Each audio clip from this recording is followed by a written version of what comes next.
Beware. These are signs you are being attacked by a narcissist without you realizing it.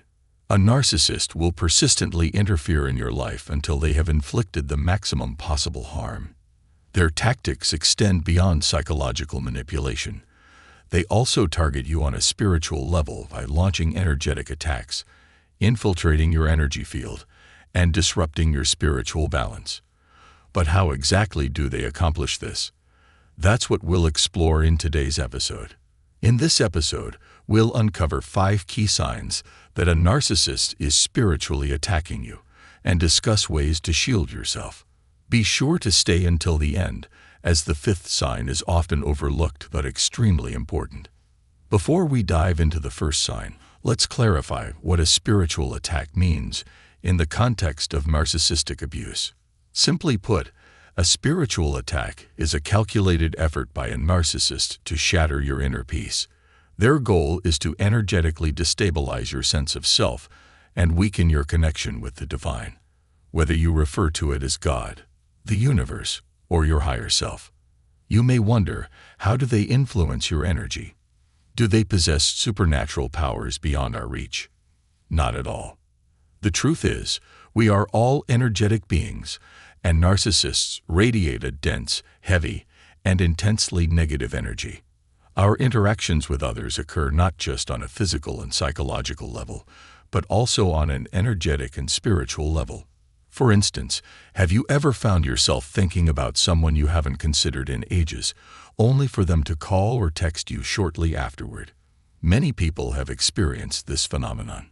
It serves as a simple example of the unseen spiritual connections that exist between us. Now let's move on to the first sign. Persistent, unexplained physical discomfort. Imagine you've never dealt with migraines or frequent headaches, yet suddenly your head won't stop throbbing. Your neck constantly feels stiff and tense. The pain radiates into your shoulders, and a weight presses heavily on your chest, making it difficult to breathe. You try different treatments, but relief is only temporary. Medications may dull the symptoms, but they don't address the deeper cause. The discomfort persists, and soon, your digestive system is affected as well. You experience a central pain in your stomach that varies in intensity, sometimes mild, sometimes severe, but it never fully disappears. The pain radiates to different parts of your body, yet no matter what you try, relief remains elusive.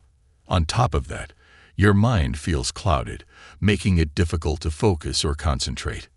At this point, you might wonder, aren't these symptoms commonly associated with complex post-traumatic stress disorder, CPTSD?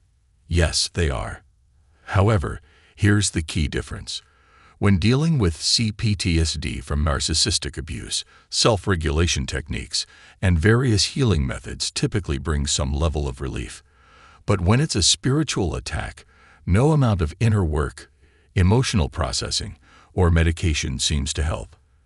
The headaches persist, and troubling, intrusive thoughts invade your mind. Thoughts you've never had before.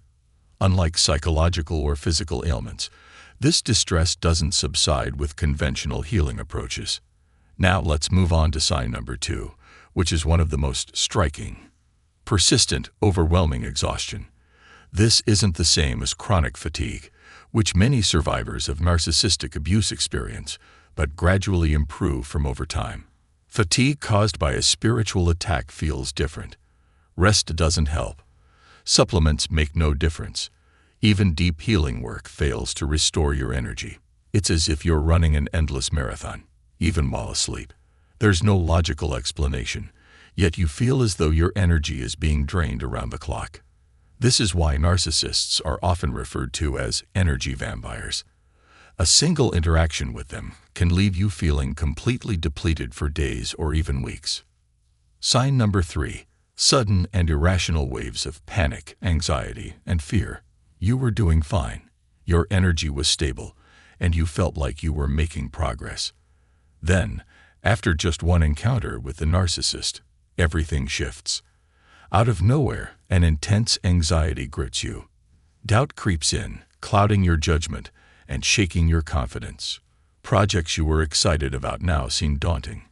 You start questioning your decisions, your motivations, even your healing progress. This isn't ordinary stress. It's an energetic shift that leaves you feeling unsteady and uncertain, as if an unseen force is pulling you backward. You've tried everything: journaling, reaching out to friends, speaking with your therapist, even joining support groups for narcissistic abuse survivors. But nothing seems to ease your distress.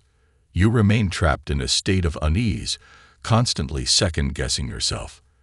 A deep, unshakable fear lingers, as if someone is watching you, hunting you, ready to strike. This sensation isn't just paranoia. It's the imprint of their energy. I often describe narcissists as demonic, and this is where their influence becomes undeniable.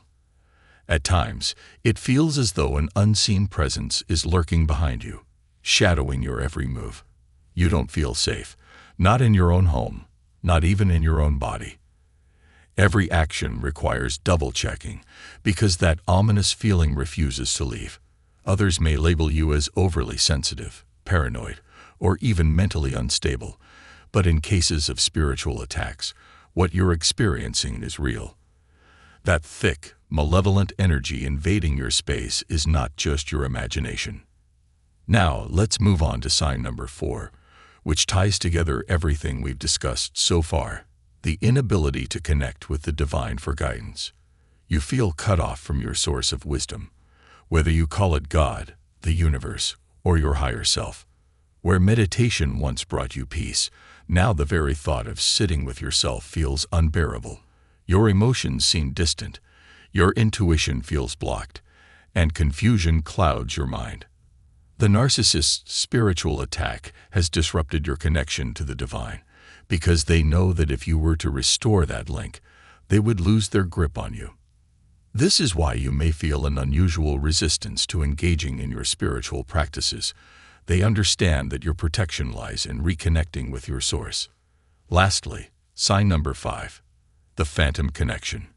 This concept is similar to phantom limb syndrome, where an amputee still feels sensations from a missing limb.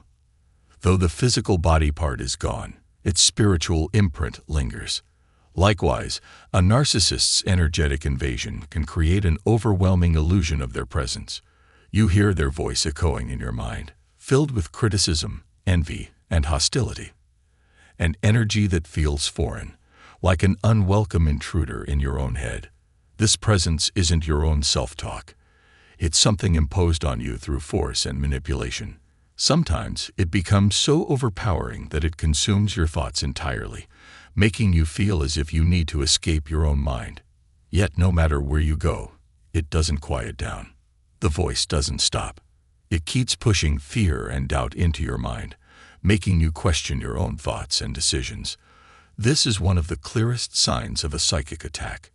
If you seek professional help, you may be told that you're experiencing hallucinations, psychosis, or a mental health disorder.